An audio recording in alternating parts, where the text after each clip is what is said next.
પંચમહાલ જિલ્લાના કાલોલ તાલુકાના પલાસા ગામનો આ બહુ મોટો પ્રશ્ન છે। પલાસા ગામની અંદર પલાસા નવી આંગણવાડીથી આથો તલાવડી તરફ જતો રસ્તો આજે ખૂબ જ ખરાબ થઈ ગયો છે।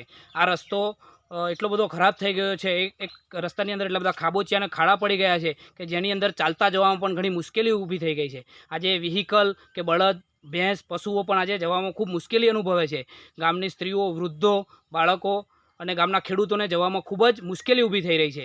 છતાં આજે આ થવાનું કારણ મુખ્ય એ જ છે કે અહીંયા પલાસા ગામની આ સીમમાં એક ઈંટોનો જય બ્રિક્સ ઈંટોનો ભઠ્ઠો આવેલો છે અને આ ઈંટોના ભઠ્ઠાના માલિકોના જે ઈંટો ભરેલા ટ્રેક્ટર વારંવાર અહીંયાથી પસાર થાય છે।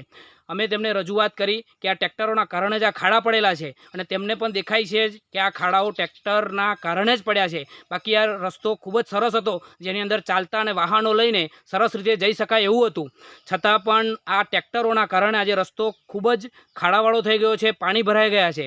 અમે તેમને કહ્યું કે આ રસ્તાની અંદર તમારે જે પણ ઈંટોડા પૂરવા હોય કે કાંકરા પૂરવા હોય, જે પણ પૂરીને રસ્તોને સરખો કરો, છતાં વારંવાર એમની સામે રજૂઆત કરવા છતાં પણ આ ઈંટાના ભઠ્ઠાવાળાઓ કંઈ પણ જવાબ આપતા નથી અને અમારી વાતને નકારી કાઢે છે। અમે તેમને શાંતિપૂર્વક ઘણી વખત કહ્યું, છતાં પણ આ વાતનું કંઈ પણ ન્યાય આવતો નથી। તો અમે તંત્રને પણ એ રજૂઆત કરીએ છીએ કે અમારી આ વ્યથાને એ નોંધે અને જો ખેડૂતને જગતનો તાત એ ખેડૂતને માનતા હોય તો ખેડૂતની આ વ્યથાની નોંધણી કરે અને આ બાબત પર જલ્દીથી જલ્દી કાર્યવાહી થાય, કેમ કે આ ખેડૂતનો આ જે ભઠ્ઠો છે, ઈંટોનો ભઠ્ઠો છે, એ એવી જગ્યા પર છે કે એની ચારેય બાજુ ફળદ્રુપ જમીન છે અને વચ્ચોવચ્ચ ભઠ્ઠો છે। એના કારણે વૃક્ષો પર ફળો આવતા પણ બંધ થઈ ગયા છે અને આજુબાજુના પાકોને પણ ઘણા નુકસાન થઈ રહ્યા છે અને વારંવાર આ ટ્રેક્ટરો જવાના કારણે રસ્તાઓ પણ બગડી રહ્યા છે। તો અમે તંત્રને વિનંતી કરીએ કે આ રસ્તાઓનું સમારકામ જલ્દીથી કરાવે અને ખેડૂતોને ન્યાય મળે। માં motor driving, safe and sure driving.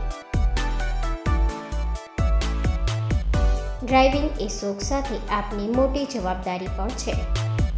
અમારા ઇન્સ્ટ્રક્ટર દ્વારા સચોટ અને સરળ માર્ગદર્શન